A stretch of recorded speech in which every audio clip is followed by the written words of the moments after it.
Ginsburg. If you enjoy Phil Ginsburg, which I guarantee you will, that's why he's featuring. Please give it up for Phil Ginsburg.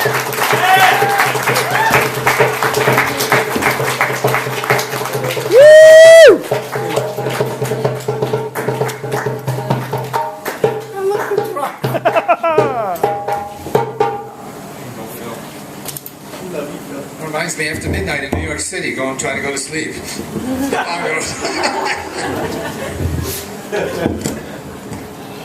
Valentine's Day is coming, right?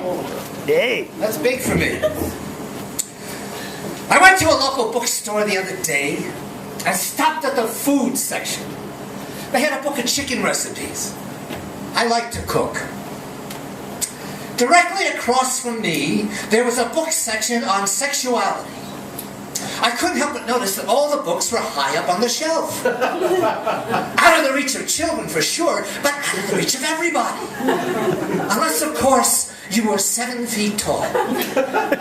Then I started thinking, is this the reason Wilt Chamberlain, the late 7'2" basketball center for the Los Angeles Lakers, was involved with over 20,000 women?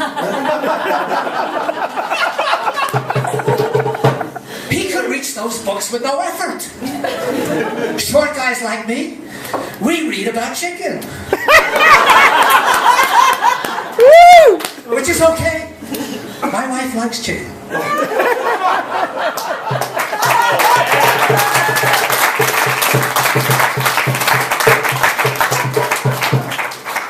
Speaking of my wife, I wrote this poem for her last Valentine's Day. Where's your new one? My new wife, a new poem.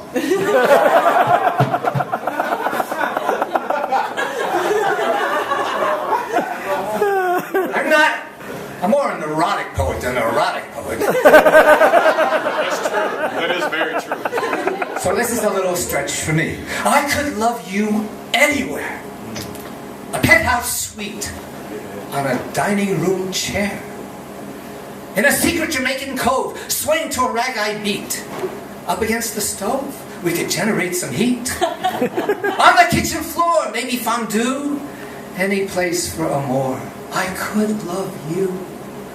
I could love you upside down on bended knee. Without a sound, neath a willow tree. We could fondle in the park. At a picture show. Anytime after dark. Shining in your afterglow.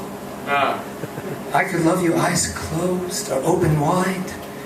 Even with my toes, though I never tried. I could love you on land. I could love you on sea or in the air. Anywhere you want to. Anywhere.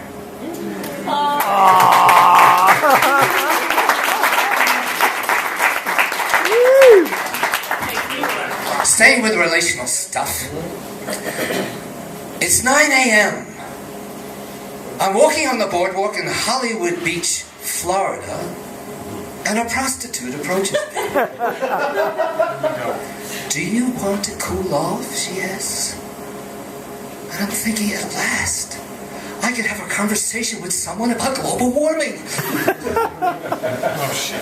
I tell her how one of the biggest opponents of taking action on global warming has been the fossil fuels energy industry, and particularly the oil industry. She in turn now tells me, do you realize, as glaciers melt and warming waters expand, sea levels will rise anywhere from 8 inches to 2.5 feet over the next century? In Florida, it is possible that seawater will advance inland as much as 400 feet in low-lying areas, flooding shoreline homes and hotels. Do you see the Marriott over there? Forget it. In 2 years, I won't be able to work the lobby because there will be no lobby. You're right, I said. And even more, I add, global warming will pose all kinds of health risks to all the people in Florida. I mean, look for an increase in heat-related illness, air quality issues. All these things will make it easier for infectious diseases to spread, like venereal disease, herpes virus. Whoops, maybe I shouldn't have gone there. Anyway, Florida seniors, people like me, will be particularly susceptible to these effects. Do you want to cool off? She asked again. I said, lady, I'm not that hot. Just ask my wife, she'll tell you. I'm not that hot.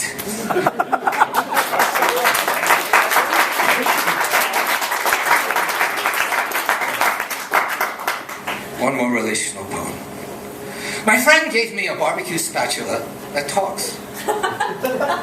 It tells me when things on the grill are too hot or not done yet.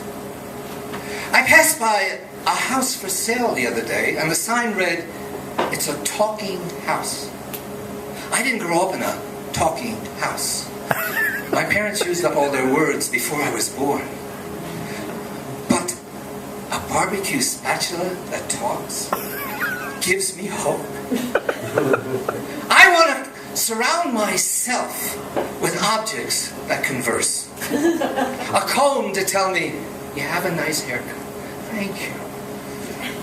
A water glass that tells me that I'm thirsty and need a drink of water.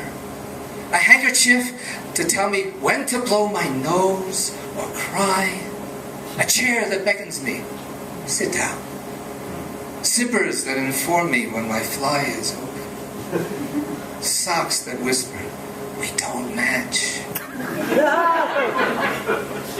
I need you to tell me that you love me when things on the grill are too hot or not done yet. No. Oh.